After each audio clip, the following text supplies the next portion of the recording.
जय श्री हरि। ये एक आम धारणा बनी हुई है कि विज्ञान का भारत और भारतीयों से कोई लेना देना नहीं है। जो कुछ मिला है विज्ञान ने दिया है, वो पश्चिमी देशों ने ही दिया है, भारत ने कुछ नहीं दिया है। क्या ये धारणा सही है? इसकी पड़ताल आज हम श्रीमद् भागवत महापुराण के 10वें स्कंद के 82वें अध्याय के पहले भाग के श्लोक संख्या 1 से श्लोक संख्या 9 तक सुनते हुए करेंगे। विदित है, हम प्रतिदिन श्रीमद् भागवत महापुराण के मूल संस्कृत श्लोकों का हिंदी भावार्थ अद्भुत व्याख्याओं सहित अनेक रोचक प्रश्नों के साथ श्रवण कर रहे हैं। ये हिस्सा श्रीमद् भागवत का सबसे महत्वपूर्ण हिस्सा है। इसके बिना श्रीमद् भागवत कथा हो ही नहीं सकती है। आज ये श्रीमद् भागवत महापुराण का 412वां भाग चल रहा है।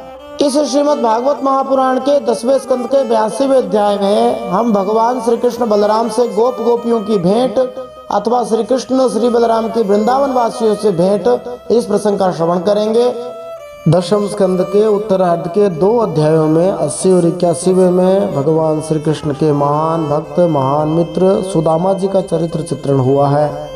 पिछले 10वें स्कंद के उत्तरार्ध के 81वें अध्याय में सुदामा जी को ऐश्वर्य की प्राप्ति अथवा दूसरे शब्दों में कहो श्री भगवान द्वारा सुदामा ब्राह्मण को वरदान, इस प्रसंग को सुनते हुए हमने जाना था कि भगवान श्री कृष्ण ने किस तरह अपने मित्र सुदामा द्वारा लाए गए तंडुल का एक कौर खाकर उन्हें स्वर्ग के राजा से भी बढ़कर संपदा प्रदान की थी। भगवान श्री कृष्ण ने अपने मित्र सुदामा से प्यार भरी बातें करते हुए कहा, हे प्रिय ब्राह्मण, क्या तुम घर से मेरे लिए कोई उपहार लाए हो? तब सुदामा जी मन में थोड़ा संकोच करने लगे कि कहाँ तो ये भगवान और कहाँ मैं छोटा सा भक्त। तो भगवान ने सुदामा जी की चिंता मिटाने के लिए कहा कि देखो, यदि कोई प्रेम से भक्ति भाव से मुझे थोड़ी सी भी वस्तु अर्पित करता है तो मैं उसे बहुत मानता हूँ, लेकिन यदि कोई मेरा भक्त न हो फिर भले ही मुझे वो 56 भोग लगाए, बहुत सारी सामग्री दे, तब भी मैं संतुष्ट नहीं होता। देखो, भगवान यहाँ पर उन बड़े अमीरों की निंदा नहीं कर रहे हैं, परंतु भगवान अपने प्रसन्न होने राजी होने का उपाय बता रहे हैं कि भक्ति भाव जो होना जरूरी है। फिर भगवान श्री कृष्ण ने सुदामा जी को आश्वस्त करते हुए भगवद गीता के 9वें अध्याय का 26वां श्लोक यहाँ पुनरावृत्त करते हुए कहा, पत्रम पुष्पम फलम तोयम यो मे भक्त्या प्रयच्छति तदहम भक्तिपरितः मश्नामि प्रयतात्मनः। कोई प्रेम से मुझे एक पत्ता अथवा एक फूल अथवा फल अथवा जल कुछ भी चढ़ाए, मैं उसे स्वीकार करता हूँ, मैं उसे खाता हूँ। तो भगवान जैसा प्रेमी कोई और मिलने वाला नहीं है। भगवान उस फूल को भी खा सकते हैं जो सूंघने की वस्तु है। अभी भी सुदामा जी के मन से संकोच नहीं गया है। सुदामा जी सोच रहे हैं कि कहाँ तो मैं दरिद्र ब्राह्मण और कहाँ ये लक्ष्मीपति जो 56 भोग खाने वाला हो, उसे सूखे चिवड़े कैसे भाएंगे। तो सुदामा जी ने अपने 4 मुट्ठी चिवड़े भगवान को दिए नहीं और लज्जा से अपना सिर नीचे किए रखा। भगवान तो समस्त प्राणियों के हृदय का एक एक संकल्प जानने वाले हैं और उनका अभाव भी जानते हैं। वे सुदामा जी के आने का कारण जान गए, हृदय की बात भी जानते हैं। और भगवान विचार करने लगे, एक तो मेरा यह प्यारा सखा है, दूसरे इसने पहले कभी लक्ष्मी की कामना से मेरा भजन भी नहीं किया है, इसलिए इस समय इसको बहुत कुछ देना चाहिए। ऐसी संपत्ति इसको दूंगा कि जो देवताओं के लिए भी अत्यंत दुर्लभ हो। वैसे यहाँ पर एक अमीर और गरीब मित्र के बीच की दुविधाजनक स्थिति भी हमें थोड़ी दिखाई देती है। यदि भौतिक दृष्टि से देखें तो एक अमीर मित्र ने गरीब मित्र से कहा, मेरे लिए क्या भेंट लेकर आए हो? तब गरीब ने सोचा कि मैं क्या दे सकता हूँ, आप तो 56 भोग खाने वाले हो। तो भगवान श्री कृष्ण जैसा जो अमीर मित्र है वो कहता है, देखो, मुझे सामग्री की आवश्यकता नहीं है, मुझे तो भक्ति और प्रेम की आवश्यकता है। मैं तो प्रेम से दे तो फूल भी खा लूँ जो सूंघने की चीज़ है। फिर गरीब मित्र अपने अमीर मित्र भगवान को कुछ देता नहीं है, संकोच करता है। तब अमीर मित्र फिर से ऐसा सोचते हैं कि इसको बहुत कुछ देना है। तो वास्तव में भगवान श्री कृष्ण और सुदामा की मित्रता चिरजीवी है और आज तक लोग याद करते हैं। तो भगवान श्री कृष्ण ने विचार किया कि मैं इसे इतनी संपत्ति दूंगा जो देवताओं के लिए भी अत्यंत दुर्लभ हो ऐसा विचार करके भगवान श्री कृष्ण ने सुदामा जी के वस्त्र में से चिथड़े की एक पोटली में बंधा हुआ चिवड़ा, ये क्या है, ऐसा कहकर स्वयं ही छीन लिया। सुखदेव जी ने लिखा, स्वयं जहार किमिदम, ये क्या है। जहाँ साधारण लोग तो भगवान को भोग लगाने के लिए तरसते हैं, भगवान को खिलाने के लिए तरसते हैं कि भगवान आ जाएं आ जाएं, और जहाँ पर सुदामा जैसे उच्च कोटि के भक्त हों तो भगवान स्वयं छीन कर ले लेते हैं, कहें लाओ मुझे भोग लगाओ, मुझे खिलाओ। और भगवान ने न केवल छीन कर ये और कहा कि तुम मेरे लिए जो लाए हो इससे ऐसा मत सोच रहे कि मेरा पेट नहीं भरेगा इतने से चिवड़े से, ये तो सारे संसार को तृप्त करने के लिए पर्याप्त है। ऐसा कहकर भगवान श्री कृष्ण ने अपने मित्र सुदामा के लाए हुए चिवड़े में से एक मुट्ठी चिवड़ा खाया। दूसरी मुट्ठी जो ही भरी त्यों ही रुक्मिणी जी ने, जो साक्षात लक्ष्मी जी ही थी, भगवान श्री कृष्ण का हाथ पकड़ लिया। रुक्मिणी जी ने भगवान श्री कृष्ण का हाथ क्यों पकड़ लिया? कुछ लोग कहते हैं कि रुक्मिणी जी ने इसलिए हाथ पकड़ लिया कि आप इसको एक लोग की संपत्ति दे दोगे तो हम कहाँ जाएंगे। वे लोग ये नहीं जानते कि भगवान अनंत कोटि ब्रह्मांड नायक हैं। परंतु रुक्मिणी जी के हाथ पकड़ने के पीछे एक कारण तो ये था कि देखो आप इसे सब कुछ अर्पित कर दोगे तो ठीक नहीं रहेगा। दूसरा कारण जो महत्वपूर्ण था वो ये था कि अरे आपके महान भक्त लेकर आए हैं तो हम लोग भी इसका कुछ आस्वादन करें। मेरी जितनी सहेलियां हैं, मेरी जितनी दूसरी सोते हैं, आपकी जो पत्नियां हैं, नौकर हैं, सबको प्रसाद मिलना चाहिए। और श्री प्रभुपाद जी ने भी यहाँ पर कहा है कि जो भगवान को प्रेम और भक्ति से अर्पित किया जाता है उससे लक्ष्मी जी बड़ी प्रसन्न हो जाती हैं। रुक्मिणी जी ने यह भी कहा कि देखो आपकी प्रसन्नता के लिए एक मुट्ठी चिवड़ा ही बहुत है, क्योंकि आपके लिए इतना ही प्रसन्नता का हेतु बन जाता है, कारण बन जाता है। देखो इस संसार में कोई ऐसा व्यक्ति हो जिससे आप प्रेम तो बहुत करें परंतु उसको कुछ खिलाए पिलाए नहीं। आप कहो कि हम तो केवल आपको याद कर लेते हैं, तो वो व्यक्ति कहेगा भाई याद करने से पेट नहीं भरता, याद करने से काम नहीं चलता, कुछ खिलाओ तब बात बने, कुछ पिलाओ तब बात बने। परंतु इस ब्रह्मांड में एक है जो केवल याद करने से राजी हो सकते हैं, फिर भी बताओ हम उनको याद नहीं करते। तो वे कौन हैं? वे अच्युत हैं, वे भगवान श्री हरि हैं, श्री विष्णु हैं, श्री नारायण हैं, श्री कृष्ण हैं, श्री राम हैं। वे याद करने मात्र से राजी हो जाते हैं। ये बात हम ऐसे ही नहीं कह रहे हैं। संत महात्मा कहते हैं शंभु श्वेतार्क पुष्पेण चंद्रमा श्वेत तंतुना अच्युत स्मृति मात्रेण साधव कर संपुटैहि। भगवान शंकर सफेद आंकड़े के पुष्प से राजी हो जाते हैं, चंद्रमा सफेद धागे से, और भगवान अच्युत केवल याद करने से राजी हो जाते हैं। परम श्रद्धेय स्वामी जी श्री रामसुखदास जी महाराज तो बहुत कहते थे सब शास्त्रों का सार यही है कि हम भगवान को भूले नहीं, सदा भगवान को याद रखें और याद करने से भगवान राजी हो जाए। अब सुदामा जी यह अनुभव करते हुए कि मैं ईश्वर के पास वापस आ गया हूँ, सुदामा जी ने श्री कृष्ण के महल में वह रात्रि सुखपूर्वक बिताई और सुबह होते ही वे घर के लिए चल पड़े। जब वे राजमार्ग से जा रहे थे तो वे सोच रहे थे कि मैं कितना भाग्यशाली हूँ कि भगवान श्री कृष्ण ने मेरा कितना आदर किया। तो देखो ऊपरी तौर पर तो सुदामा जी खाली हाथ ही गए थे, भगवान ने प्रत्यक्ष रूप से कुछ दिया नहीं और सुदामा जी ने कुछ मांगा नहीं। जैसे भक्त वैसे भगवान। सुदामा जी भगवान की कृपा की अनुभूति करते जा रहे हैं।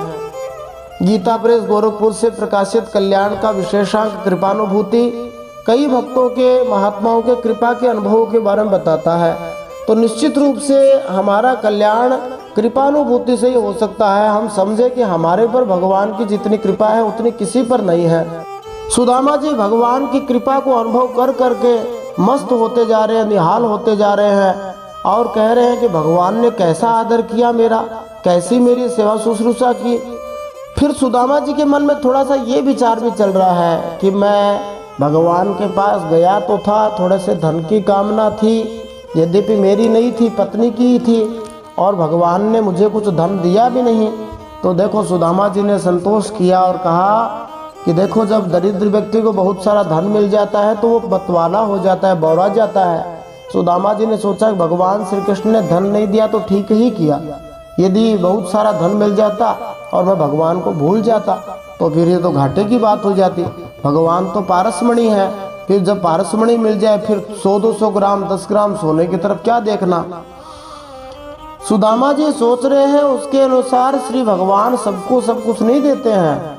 भगवान समझते हैं कि इसकी क्या आवश्यकता है, हम भले ही मांगते रहें, इसलिए जैसा भगवान हमें रखे वैसा ही हमें रहना चाहिए। अब सुदामा जी भगवान के ध्यान में मग्न हैं। अब अपनी सुदामापुरी अपनी कुटिया के आसपास पहुँचे जहाँ उनका पहले कुटिया थी, मकान था।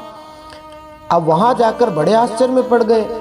अपनी उस पुरानी टूटी फूटी कुटिया के स्थान पर सुदामा जी ने बड़े भव्य विशाल वैभवशाली महलों की श्रृंखला देखी। जब वे अचंभित से खड़े थे तब सुंदर नर नारियों की टोली गायन वादन करती हुई सुदामा जी का स्वागत करने आई। उन लोगों के साथ में सुदामा जी की पत्नी भी थी, जो साक्षात लक्ष्मी देवी की तरह सुंदर लग रही थी।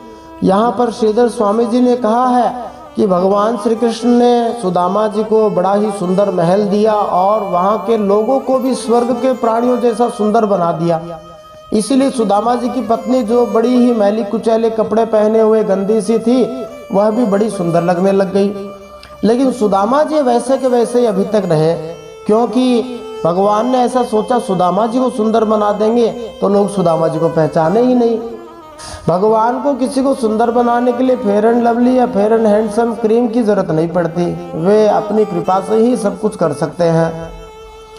सुदामा जी की पत्नी ने अपने पति को सबके सामने गले नहीं लगाया, तो शास्त्र मर्यादा है कि सबके सामने पति पत्नी को गले नहीं लगना चाहिए। विदेशियों का अनुकरण हमें नहीं करना चाहिए। हमारी भारतीय परंपरा कहती है कि सबके सामने तो गले कभी नहीं लगना चाहिए। इसलिए सुदामा जी की पत्नी ने मन से ही गले लगा लिया। सुखदेव जी ने सुदामा जी के महल की भव्यता का वर्णन किया और कहा वह देवराज इंद्र के स्वर्गलोक की तरह लग रहा था।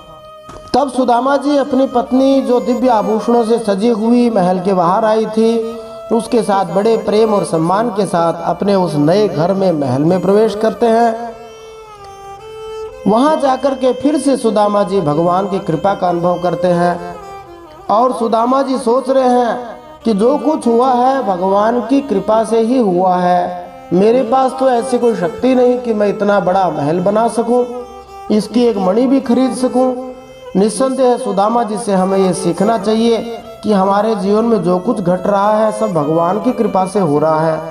जैसा कि भक्त गाते हैं, मूकम करोति वाचालम पंगुम लंघयते गिरिम यत् कृपा तमहम वंदे परमानंद माधवम। इस श्लोक में यत् कृपा से कर्ता पद कृपा को ही बनाया है कि भगवान की कृपा में ही इतनी शक्ति है कि वह गूंगे को भी बहुत बड़ा वक्ता बना सकती है और जो पंगु हो उसे भी पहाड़ पर चढ़ा सकती है। फिर भगवान की तो बात ही क्या की जाए। हमें तो यही सोचते रहना चाहिए, मेरा आपकी कृपा से सब काम हो रहा है, करते हो तुम कन्हैया मेरा नाम हो रहा है। मेरा आपकी कृपा से सब काम हो रहा है।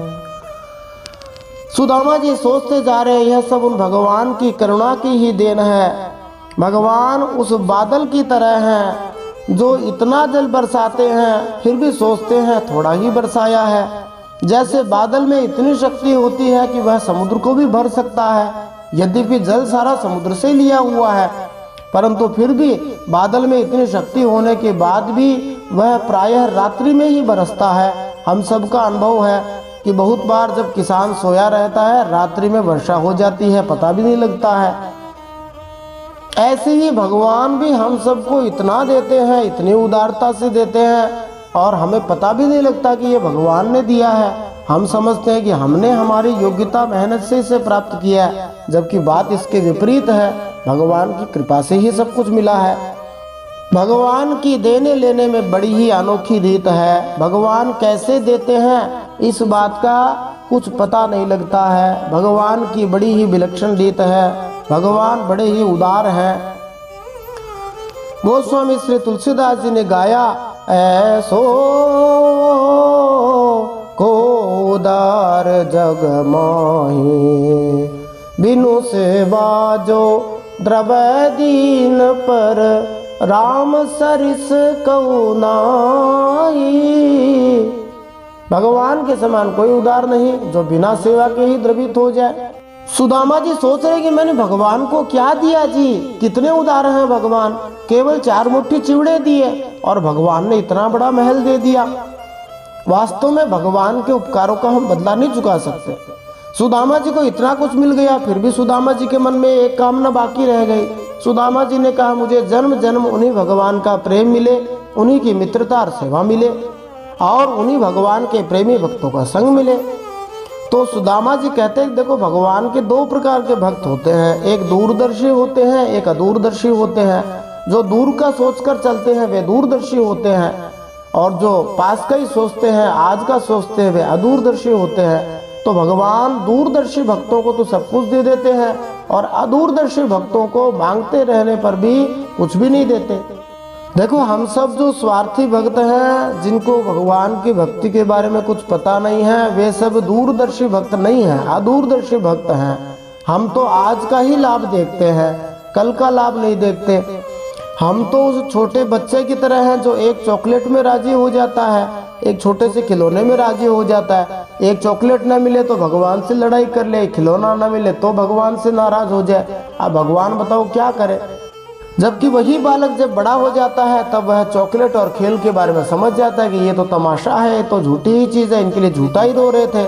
ऐसे ही भगवान जो अदूरदर्शी भक्त होते हैं उनको आवश्यकता के अनुसार ही देते हैं कि कहीं वो उसी चॉकलेट में उलझ के न रह जाए। हमारा उद्देश्य तो भगवत प्राप्ति करना है। अब देखो सुदामा जी के जीवन में चाहे वो महलों में रहे या झोपड़ी में रहे, कोई अंतर आया है? बिल्कुल अंतर नहीं आया। जब वे झोपड़ी में रहते थे तब भी भगवान का भजन करते थे और महलों में आ गए तब भी महलों के बाहर ही समझो एक छोटी सी कुटिया जैसा बना करके प्रेम से भगवान का भजन करते थे। अब सुदामा जी प्रेम से भगवान के ध्यान में तन्मय हो गए और ध्यान के आवेग से उनकी अविद्या की गांठ कट गई और उन्हें भगवत धाम मिल गया। सुखदेव जी ने यहाँ संकेत कर दिया कि सुदामा जी को किस बात का गर्व था। तो श्री जीव गोस्वामी जी ने बताया है कि सुदामा जी के मन में इस बात का गर्व जरूर था कि हम अनासक्त हैं, हम किसी से कुछ मांगते नहीं हैं, हम किसी में आसक्ति नहीं रखते हैं। ये भाव था, इसको ही भगवान ने दूर कर दिया। तो भक्त जो है वो पूरी तरह से निर्भिमान हो जाए तो अच्छा है। भगवान भक्त का अभिमान कभी नहीं सह सकते। अंत में श्री सुखदेव जी ने कहा कि जो भगवान श्री कृष्ण और सुदामा के इस चरित्र को सुनता है, भगवान श्री कृष्ण की इस ब्राह्मण भक्ति को सुनता है, उसे श्री भगवान के चरणों में प्रेम मिल जाता है और वह कर्म बंधन से मुक्त हो जाता है। बोलिए भक्त और भगवान की जय, सुदामा द्वारकाधीश भगवान की जय। अब हम श्रीमद् भागवत महापुराण के 10वें स्कंद के उत्तरार्ध के 82वें अध्याय के पहले भाग का श्रवण करते हैं, जिसमें हम श्लोक संख्या 1 से श्लोक संख्या 9 तक सुनेंगे। इस 82वें अध्याय में हम भगवान श्री कृष्ण बलराम से गोप गोपियों की भेंट, इस प्रसंग का श्रवण करेंगे। इन श्लोकों को सुनते हुए हम श्लोक के साथ भावार्थ भी जानेंगे और अनेक रोचक प्रश्नों के उत्तर भी हम जान सकते हैं। तो हम किन किन प्रश्नों के उत्तर जानेंगे, आइए उन प्रश्नों पर एक दृष्टि डालते हैं। ये सभी प्रश्न मौलिक रूप से श्रीमद् भागवत के अंदर से ही खोज के बनाए जा रहे हैं और प्रत्येक प्रश्न ऑथेंटिक रहे, प्रामाणिक रहे, इसका हम पूरा प्रयास कर रहे हैं। और इसके लिए हम प्रश्न के आगे स्कंद, अध्याय, श्लोक संख्या डाल रहे हैं ताकि कोई भी व्यक्ति मूल श्रीमद् भागवत को खोले और उस स्कंद अध्याय श्लोक पर जाकर के अपने उत्तर को प्राप्त करके अपनी जिज्ञासा को शांत करे। तो प्रश्न इस प्रकार है जिनके उत्तर हम प्राप्त कर सकते हैं। सर्वग्रास सूर्य ग्रहण क्या होता है? भगवान श्री कृष्ण बलराम से गोप गोपियों की भेंट कब हुई थी, ये हम जानेंगे। भारत का अति उन्नत प्राचीन ज्योतिष विज्ञान, इसके बारे में हम जानेंगे। एक बड़ा ही महत्वपूर्ण और आज का हमारा महत्वपूर्ण प्रश्न, 20 रुपए का पंचांग वर्सेस खरबों के वैज्ञानिक यंत्र, इसकी पड़ताल भी हम करेंगे। सूर्य ग्रहण के समय लोगों का समंत पंचक जाना, ये हम जानेंगे। समंत पंचक तीर्थ कहाँ है? समंत पंचक तीर्थ कैसे बना? समंत पंचक तीर्थ किसने बनाया? इन प्रश्नों के उत्तर हम जानेंगे। भगवान श्री परशुराम और समंत पंचक में क्या संबंध है, इसका उत्तर भी हम जानेंगे। प्रायः सारे वृष्णिवंशियों का कुरुक्षेत्र की गोष्ठी में भाग लेना, ये भी हम जानेंगे। ग्रहण काल में क्या करें क्या न करें, इसका उत्तर हम जानेंगे। सूतक और ग्रहण काल के बारे में हम जानेंगे, और ग्रहण काल में क्या क्या कार्य करने चाहिए, माने ग्रहण काल में करणीय कार्यों के बारे में हम जानेंगे। आइए इन सब प्रश्नों के उत्तर जानने के लिए आज इस मूल श्रीमद् भागवत को सुनते हुए 10वें स्कंद के 82वें अध्याय के पहले भाग के श्लोक संख्या 1 से श्लोक संख्या 9 तक सुनते हैं। जय श्री हरि। नारायणं नमस्कृत्य नरं चैव नरोत्तमं देवीं सरस्वतीं व्यासं ततो जयमुदीरयेत्। भगवान श्री नरनारायण को प्रणाम करते हुए श्री गणेश जी महाराज, माता सरस्वती, वेदव्यास भगवान को प्रणाम करते हुए हृदयाराध्य सर्वांतर्यामी, सबके हृदयों में विराजमान, अनंत कोटि ब्रह्मांड नायक, परात् परब्रह्म पुरुषोत्तम, जगदाधार, जगन्नियंता, जगदीश्वर, जगतगुरु जगन्नाथ भगवान श्री हरि के पवित्र चरणों में प्रणाम करते हुए, भगवत स्वरूप श्रीमद् भागवत को प्रणाम करते हुए, श्री सुखदेव जी और परीक्षित महाराज को प्रणाम करते हुए, अनंत कोटि सब संत महात्माओं वैष्णवों को प्रणाम करते हुए, भगवान श्री द्वारकाधीश को प्रणाम करते हुए अब हम श्रीमद् भागवत महापुराण के 10वें स्कंद के उत्तरार्ध में 82वां अध्याय सुनते हैं। इसमें हम भगवान श्री कृष्ण और बलराम जी से गोप गोपियों की भेंट, इस प्रसंग का श्रवण करेंगे। श्रीमद् भागवत महापुराणम 10वां स्कंध उत्तरार्ध अथ 82तमोऽध्यायः। श्री शुक उवाच अथैकदा द्वारवत्यां वसतो रामकृष्णयोः सूर्योपरागः सुमहा नासीत् कल्पक्षये यथा। श्री सुखदेव जी कहते हैं, परीक्षित, इसी प्रकार भगवान श्री कृष्ण और बलराम जी द्वारका में निवास कर रहे थे। एक बार सर्वग्राह सूर्य ग्रहण लगा, जैसा कि प्रलय के समय लगा करता है। जैसा कि श्री विश्वनाथ चक्रवर्ती ठाकुर बताते हैं, अथ और एकदा शब्द संस्कृत साहित्य में प्रायः नई कथा की शुरुआत के लिए प्रयुक्त होते हैं। यहाँ ये शब्द विशेष रूप से बताते हैं कि कुरुक्षेत्र में यदुओं तथा वृष्णियों के पुनः मिलाप के विषय में कालक्रम के सिलसिले से बाहर होकर सुनाया जा रहा है। श्री सनातन गोस्वामी जी ने वैष्णव दोषने टीका में बतलाया है कि इस 82वें अध्याय की घटनाएं भगवान श्री बलदेव जी की ब्रज यात्रा, जो कि 65वें अध्याय में वर्णित हुई है, उसके बाद की है, और युधिष्ठिर महाराज के राजसूय यज्ञ के पहले की है, जिसका वर्णन इसी 10वें स्कंद के 74वें अध्याय में आया।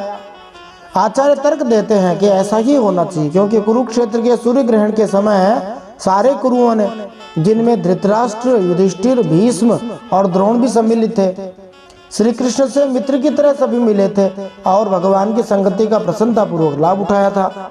दूसरी ओर राजसूय यज्ञ में दुर्योधन की पांडवों के प्रति जोर की ईर्ष्या भड़क उठी थी, और इसी के तुरंत बाद दुर्योधन ने युधिष्ठिर तथा उनके भाइयों को जुआ खेलने के लिए बुलाया, छल से उनका साम्राज्य छीनकर वनवास दे दिया था।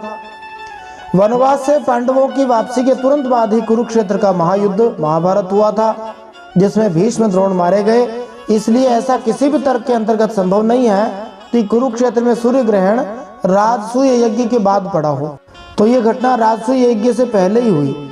निष्कर्ष यही है।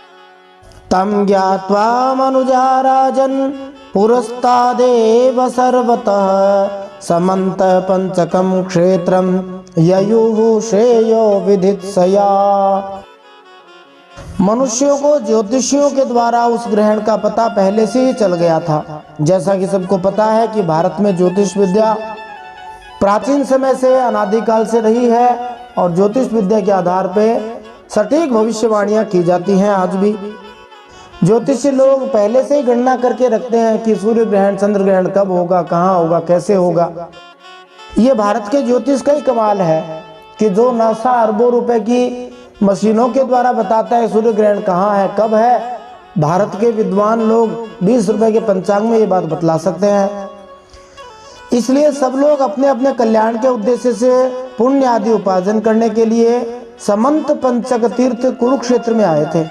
इसके तात्पर्य में श्री प्रभुपाद जी कहते हैं 5000 वर्ष पहले के वैदिक ज्योतिर्विद सूर्य और चंद्र ग्रहणों की भविष्यवाणी वैसे ही करते थे जैसे आज के हमारे आधुनिक खगोल शास्त्री करते हैं, किंतु प्राचीन ज्योतिष विज्ञानियों का ज्ञान और भी आगे बढ़ा हुआ था, क्योंकि वे ऐसी घटनाओं की क्रमिक प्रतिक्रियाओं को समझते भी थे।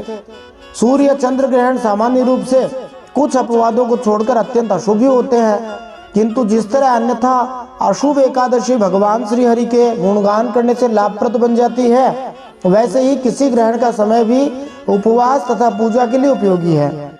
समंत पंचक नामक पवित्र तीर्थ स्थल कुरुक्षेत्र अर्थात कुरुओं की पवित्र भूमि में स्थित है, जहाँ कुरु राजाओं के पूर्वजों ने अनेक वैदिक यज्ञ संपन्न किए थे। इसलिए कुरुओं के विद्वान ब्राह्मणों ने सलाह दी थी कि ग्रहण के समय व्रत रखने के लिए यह सर्वोत्तम स्थान होगा। इसकी महिमा बताई जाती है। निक्षत्रियाम महीम कुर्वन् रामः शस्त्रभृताम वरः नृपाणाम रुधिरौघेण यत्र चक्रे महारदान। समंत पंचक क्षेत्र के बारे में बताया जाता है कि जहाँ शस्त्रधारियों में श्रेष्ठ भगवान श्री विष्णु के अवतार परशुराम भगवान ने सारी पृथ्वी को क्षत्रियों रहित करने के राजाओं की खून की धारा से 5 बड़े बड़े कुंड बना दिए थे। ईजे च भगवान रामो यत्रा स्पृष्टोऽपि कर्मणा लोकस्य ग्राहयन्नीशो यथान्यो घापनुत्तये। जैसे कोई साधारण मनुष्य अपने पाप की निवृत्ति के लिए प्रायश्चित करता है, वैसे ही सर्वशक्तिमान भगवान श्री परशुराम जी ने, जो ब्राह्मणों के विशेष रूप से आराध्य हैं, अपने साथ कर्म का कुछ संबंध न होने पर भी लोक मर्यादा की रक्षा के लिए वहीं पर समंत पंचक क्षेत्र में यज्ञ किया था। वहां उन्होंने क्षत्रियों को मार मार कर खून के 5 तालाब भर दिए थे, इसीलिए उसको समंत पंचक कहा जाता है। और वे त्रेता युग से लेकर द्वापर युग के अंत तक बने हुए थे, आज भी है। अब उनमें जल है। महत्यां तीर्थयात्रायां तत्रागन् भारती प्रजाः वृष्णयश्च तथा क्रूर वसुदेवाहुकादयः ययुर्भारत तत्क्षेत्रं स्वमघं क्षपैष्णवः गद प्रद्युम्न संवाद्याः सुचंद्र शुक सारणैः। इस महान तीर्थ यात्रा के अवसर पर भारतवर्ष के सभी प्रांतों की जनता कुरुक्षेत्र आई थी। कौन कौन आए थे वहां? तो अक्रूर, वसुदेव जी, उग्रसेन आदि बड़े बूढ़े तथा गद, प्रद्युम्न, सांब आदि अन्य यदुवंशी भी अपने अपने पापों का नाश करने के लिए कुरुक्षेत्र आए थे। आस्ते निरुद्धो रक्षायां कृतवर्मा च यूथपः ते रथैर्देवधिष्ण्याभैर्हयैश्च तरलप्लवैः गजैर्नदद्भिरभ्राभैर्नृभिर्विद्याधरद्युभिः व्यरोचन्त महातेजाः पथि काञ्चनमालिनः दिव्यस्रग्वस्त्रसन्नाहाः कलत्रैः खेचरा इव तत्र स्नात्वा महाभागा उपोष्य सुसमाहिताः। प्रद्युम्न के पुत्र अनिरुद्ध और यदुवंशी सेनापति कृतवर्मा, ये दोनों सुचंद्र, शुक, सारण आदि के साथ नगर की रक्षा के लिए द्वारका में रह गए थे। यदुवंशी एक तो स्वभाव से ही परम तेजस्वी थे, दूसरे गले में सोने की माला पहने, दिव्य फूलों के हार, बहुमूल्य वस्त्र, कवचों से सजे हुए बड़ी शोभा प्राप्त कर रहे थे। वे तीर्थ यात्रा के मार्ग में देवताओं के विमान के समान रथों, समुद्र की तरंग के समान चलने वाले घोड़ों, बादलों के समान विशालकाय और गर्जना करते हुए हाथियों तथा विद्याधरों की तरह मनुष्यों द्वारा ढोई जाने वाली पालकियों पर अपनी पत्नियों के साथ इस प्रकार लग रहे थे मानो स्वर्ग के देवता ही यात्रा कर रहे हों। महाभाग्यवान यदुवंशियों ने कुरुक्षेत्र में पहुंचकर एकाग्र चित्त होकर के संयम पूर्वक स्नान किया और ग्रहण के उपलक्ष्य में निश्चित काल तक उपवास किया। अब इसी 10वें स्कंद के 82वें अध्याय के अगले भाग में हम जानेंगे कि ग्रहण काल में और क्या क्या करना चाहिए और कुरुक्षेत्र में किस किस की भेंट हुई, भगवान श्री कृष्ण की वृंदावन वासियों से किन किन लोगों से भेंट हुई, ये हम अगले भाग में जानेंगे। यदि आप चैनल पर पहली बार आए हैं तो आप प्लेलिस्ट में जाकर के श्रीमद् भागवत के सभी अध्यायों को क्रमशः देख सकते हैं, सुन सकते हैं। सचित्र वर्णन, सरस संस्कृत श्लोक, अद्भुत हिंदी व्याख्याओं सहित हमने श्रीमद् भागवत को प्रस्तुत किया है। आशा है आपको ये पसंद अवश्य आएगा। यदि आप पहले से चैनल पर जुड़े हुए हैं तो कथा सुनकर उसको लाइक करें, इससे हमारा उत्साह बढ़ेगा।